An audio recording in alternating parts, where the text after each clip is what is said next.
بسم اللہ الرحمن الرحیم۔ عزیز طلبہ السلام علیکم۔ آج کے سبق میں ہم پڑھنے جا رہے ہیں جماعت ناہام سبق کلیم اور مرزا ظاہر دار بیگ کا خلاصہ۔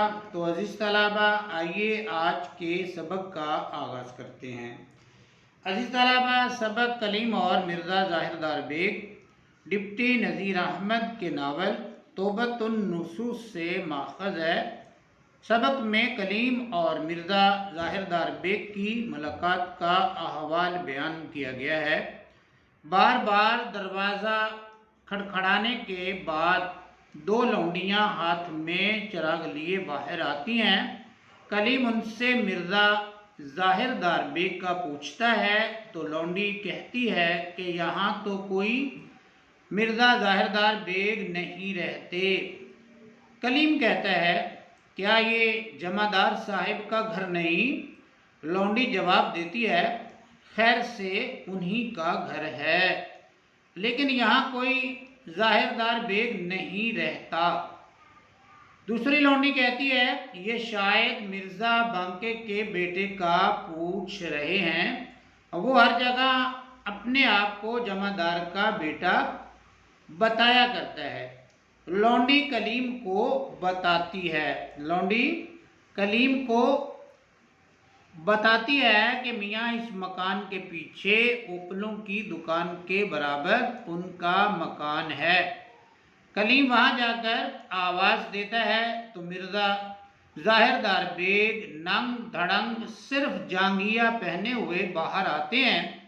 کلیم مرزا ظاہر دار بیگ پہ یہ ظاہر کرتا ہے کہ وہ رات اسی کے ہاں ٹھہرے گا، یعنی وہ رات اسی کے پاس ٹھہرے گا۔ مرزا اس پر جو ہے یہ ظاہر کرتا ہے تو مرزا کلیم کو قریب مسجد میں بھیج دیتا ہے اور کافی دیر کے بعد آتا ہے۔ کلیم اپنا سارا احوال مرزا ظاہر دار بیگ پہ ظاہر کرتا ہے۔ کلیم نے باپ کی طلب، اپنا انکار، بھائی کی التجا، ماں کا اصرار، تمام ماجرا کہہ سنایا اور کلیم ظاہر دار بیگ سے کہتا ہے تم تو اپنے آپ کو کچھ اور بتایا کرتے ہو، تم نے تو اپنے آپ کے حوالے سے مجھے کچھ اور بتا رکھا ہے، لیکن تمہارے یہاں تو رہنے کے لیے ایک مہمان کی بھی گنجائش نہیں۔ مرزا حیل و حجت کر کے رخصت ہونا چاہتا ہے تو کلیم ظاہر کرتا ہے، کلیم مرزا کو بتاتا ہے کہ اس نے رات کا کھانا بھی نہیں کھایا۔ مرزا ظاہر دار بیگ اپنی چرب زبانی سے بھنے ہوئے چنے کو گھی کی تلی ہوئی دال بنا کر اپنے دوست کلیم کو کھلاتا ہے۔ مرزا گھر سے ایک میلی دری اور کثیف سا تکیہ کلیم کے لیے بھجواتا ہے۔ مسجد میں کلیم نے اسٹے کرنا ہے، رکنا ہے، تو مرزا گھر سے جو ہے وہ ایک میلی سی دری اور تکیہ جو ہے وہ کلیم کے لیے بھجوا دیتا ہے۔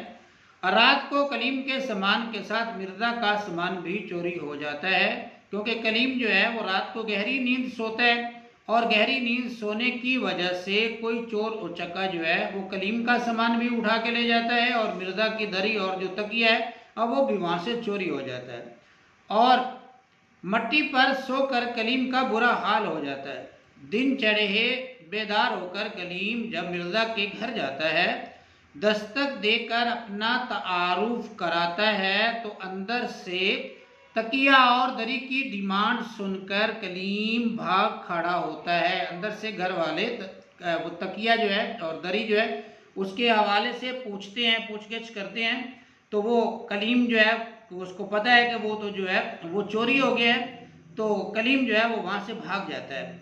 مرزا زبردست بیگ کلیم کو پکڑ کر تھانے لے جاتا ہے۔ کوتوال کلیم کو حوالات میں بند کر دیتا ہے۔